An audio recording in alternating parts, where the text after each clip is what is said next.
Hai, Assalamualaikum warahmatullahi wabarakatuh. Berjumpa lagi dengan saya, Ari. Pada tayangan video sebelumnya, kita telah membahas tentang langkah-langkah membuat judul paper.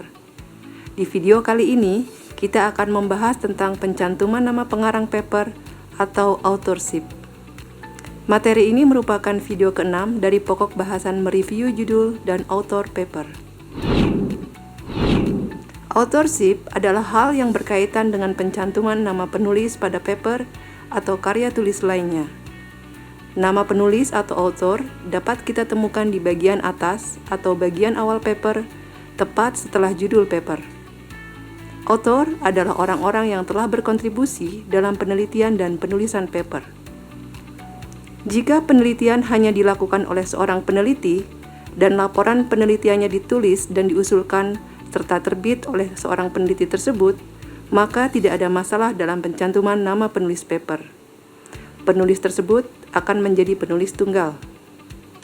Namun, untuk paper yang dihasilkan dari penelitian yang dikerjakan oleh lebih dari seorang, maka penulisan papernya harus diatur sehingga ada kriteria yang jelas siapa yang dapat menjadi penulis pertama, kedua, dan seterusnya. Authorship atau pencantuman nama penulis adalah hal yang penting, karena pencantuman nama author paper merupakan salah satu bentuk hak kekayaan intelektual. Author paper adalah poin yang bergengsi di kalangan akademisi.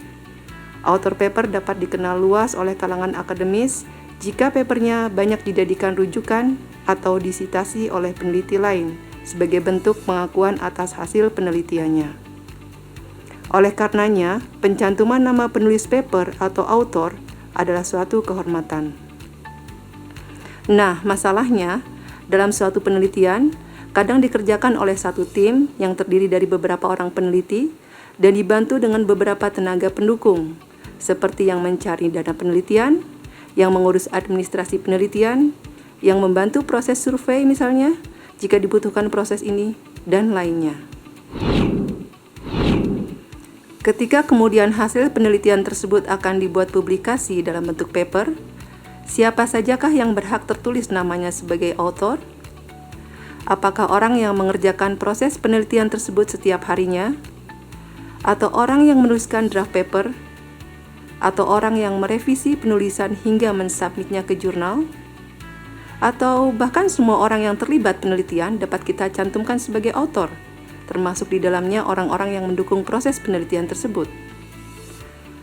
Pada kasus multi-author seperti inilah aturan tentang authorship ini dibutuhkan, agar dalam mencantumkan nama penulis paper sesuai dengan etika yang umum berlaku. Association for Computing Machinery atau ACM dan International Committee of Medical Journal Editor atau ICMJE menetapkan sejumlah kriteria yang harus dipenuhi oleh seorang author. Menurut ACM dan ICMJE, seseorang baru dapat dicantumkan namanya sebagai author jika memenuhi kriteria-kriteria berikut ini. 1. Memiliki kontribusi terhadap substansi penelitian. 2. Berpartisipasi dalam proses penulisan dan revisi paper. Ketiga, mengetahui bahwa paper dalam proses submission atau didaftarkan untuk diterbitkan dan menyetujuinya. Keempat, bersedia bertanggung jawab atas isu yang terkait dengan kebenaran hasil penelitian yang tertulis di paper. Seluruh kriteria tersebut harus dipenuhi oleh seorang yang menjadi author. Artinya, seorang author adalah orang yang ikut serta dalam proses penelitian, penulisan paper, serta proses pengiriman paper tersebut ke jurnal tertentu. Kontribusi terhadap substansi penelitian, seperti yang disyaratkan oleh ACM pada slide sebelumnya, dapat mencakup berbagai hal, yaitu kontribusi terhadap konsep dan desain penelitian, kontribusi terhadap penyiapan data uji atau akuisisi data, serta kontribusi terhadap proses analisis hasil penelitian.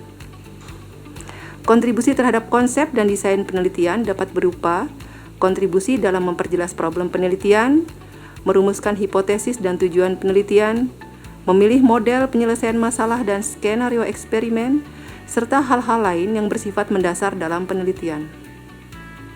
Adapun kontribusi dalam hal menyiapkan data untuk eksperimen dapat berupa kontribusi dalam proses akuisisi data, seperti crawling data, data labeling, melakukan survei, melakukan preprocessing terhadap data, dan proses lainnya yang terkait dengan penyiapan data. Kontribusi dalam menganalisis hasil dapat berupa kontribusi dalam memilih teknik analisa hasil pengujian dan mendapatkan penjelasan atas setiap finding atau temuan dari hasil pengujian. Demikian telah kita bahas subtopik tentang authorship. Pada video berikutnya, kita akan membahas tentang peran author dan urutan penulisannya. Sampai jumpa di tayangan video selanjutnya.